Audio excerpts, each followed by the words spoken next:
Shalom, selamat malam Bapak Ibu Saudara. Mari kita lanjutkan ibadah puasa kita malam hari ini. Kita datang dan merendahkan diri di hadapan Tuhan, merendahkan hati di hadirat-Nya. Mari sama-sama kita nyanyikan Saatku Menyembah-Mu.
Baik Bapak Ibu Saudara, kita akan sama-sama merenungkan firman Tuhan dari Galatia pasalnya yang ketiga, ayat 1 hingga ayat yang ke-14.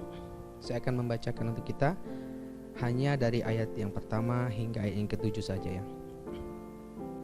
Hai orang-orang Galatia yang bodoh, siapakah yang telah mempesona kamu? Bukankah Yesus Kristus yang telah disalib? Kan itu telah dilukiskan dengan terang di depanmu. Hanya ini yang hendak ku ketahui daripada kamu. Adakah kamu telah menerima roh karena melakukan hukum Taurat, atau karena percaya kepada pemberitaan Injil? Adakah kamu sebodoh itu? Kamu telah memulai dengan roh, maukah kamu sekarang mengakhirinya di dalam daging? Sia-siakah semua yang telah kamu alami sebanyak itu? Masakan sia-sia? Jadi bagaimana sekarang?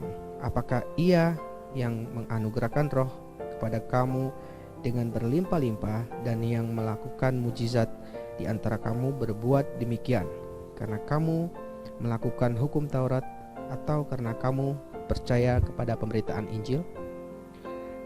Secara itu jugalah Abraham percaya kepada Allah, maka Allah memperhitungkan hal itu kepadanya sebagai kebenaran.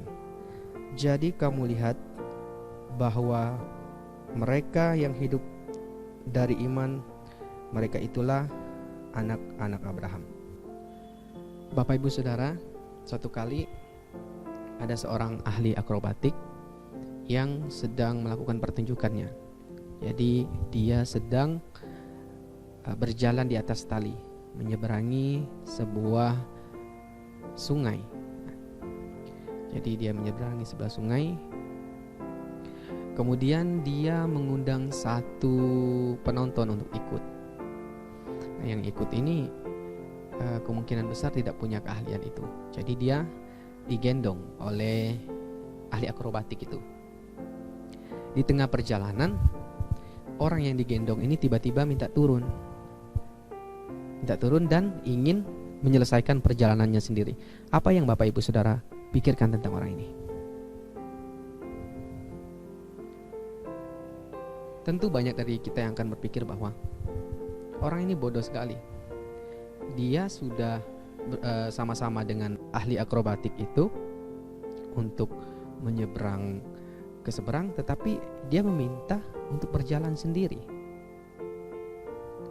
Demikianlah juga yang dipikirkan oleh Rasul Paulus tentang jemaat di Galatia. Seperti yang sudah kita baca tadi. Di ayat yang pertama dikatakan, "Hai orang-orang Galatia yang bodoh, siapakah yang telah mempesona kamu?" Jadi jemaat di Galatia ini sebenarnya sudah menerima Tuhan, menerima Kristus menjadi Tuhan dan Juru Selamat mereka.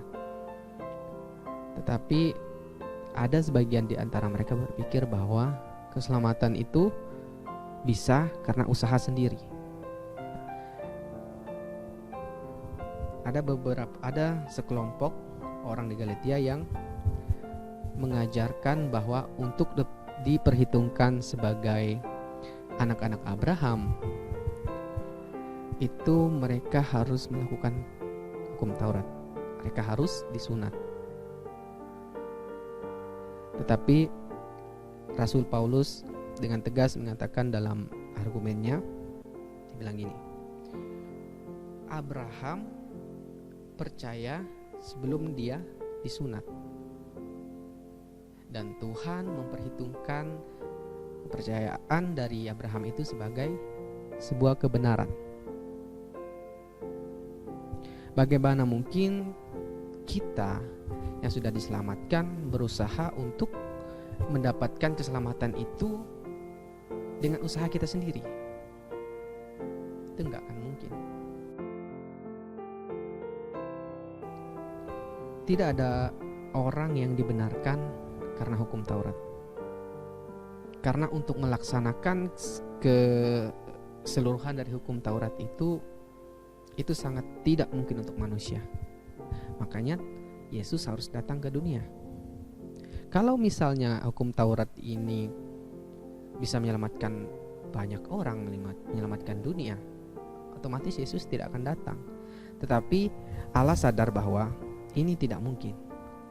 Makanya Yesus datang dan mati di kayu salib untuk menebus setiap kita. Itu semua hanya anugerah, bukan karena usaha kita sendiri, Bapak Ibu Saudara. Banyak orang yang di luar sana berpikir kayak gini, kalau mau selamat itu ya beramal, berbuat baik, hidup rukun dengan tetangga gitu, ya saya akan selamat. No, tidak seperti itu. Keselamatan yang kita terima itu hanya anugerah cuma-cuma dari Tuhan. Ketika kita menerima Kristus sebagai Tuhan dan Juru Selamat kita. Jikalau hukum Taurat bisa menyelamatkan semua orang, Kristus tidak akan mati. Seperti yang saya katakan sebelumnya. Jadi mari setiap kita mengintrospeksi setiap diri kita masing-masing. Seperti apa kita? Apakah kita sama seperti beberapa jemaat di Galatia yang menganggap bahwa keselamatan dapat kita peroleh karena usaha kita sendiri?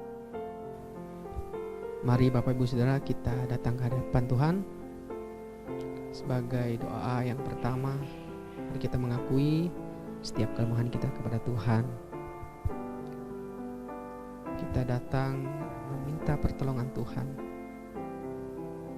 untuk menguatkan iman kita, kepercayaan kita, supaya kita bisa hidup menurut Roh, memulai dengan Roh, dan mengakhiri perjalanan hidup kita bersama dengan Roh Tuhan. Tuhan, Engkau tahu setiap kelemahan kami dari anak-anak-Mu. Engkau tahu apa yang menjadi pergumulan kami saat ini. Kami mohon Tuhan, bantu kami. Tolong kami Tuhan. Terima kasih Tuhan. Terima kasih Yesus.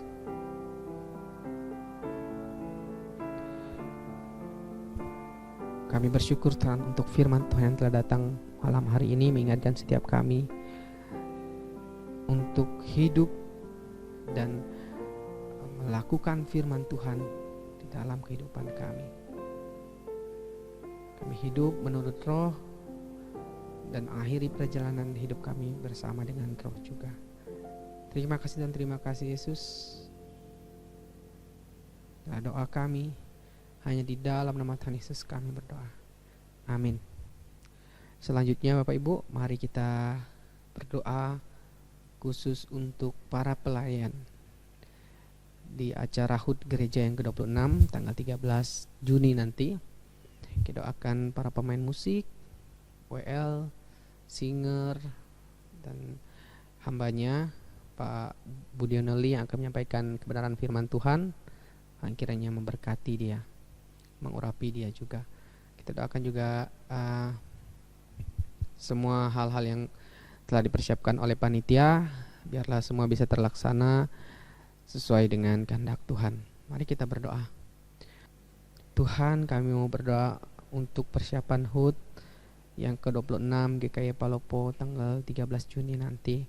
Kami berdoa untuk setiap pelayan yang akan melayani, berdoa untuk WL, singer, pemain musik, tim streaming, maupun hamba-Mu yang akan menyampaikan kebenaran firman Tuhan. Urapi mereka dengan kuasa-Mu Tuhan. Biarlah setiap kami bisa melayani dengan penuh sukacita dan jemaat yang hadir bisa diberkati. Terima kasih Tuhan, terima kasih Yesus yang menyerahkan setiap pelayan ini ke dalam tangan-Mu. Terima kasih Yesus. Terima kasih Tuhan, kami bersyukur untuk ibadah doa malam hari ini. Kiranya Tuhan memberkati setiap jemaat Tuhan yang hadir dan mendengarkan ibadah malam hari ini. Tuhan berkati mereka dalam pekerjaan usaha mereka, pendidikan mereka. Berkati juga mereka dalam setiap aktivitas mereka setiap harinya. Terima kasih dan terima kasih Yesus. Kami berdoa untuk setiap jemaat Tuhan yang mungkin dalam keadaan sakit, Tuhan sembuhkan. Jika ada di antara kami masih terikat dengan dosa-dosa tertentu, ampuni kelemahan dosa kami Tuhan. Layakan kami di hadapan-Mu. Kami menyerahkan setiap diri kami malam hari ini ke dalam tangan-Mu Tuhan. Hanya di dalam nama Tuhan Yesus kami berdoa. Amin. Selamat malam Bapak Ibu Saudara.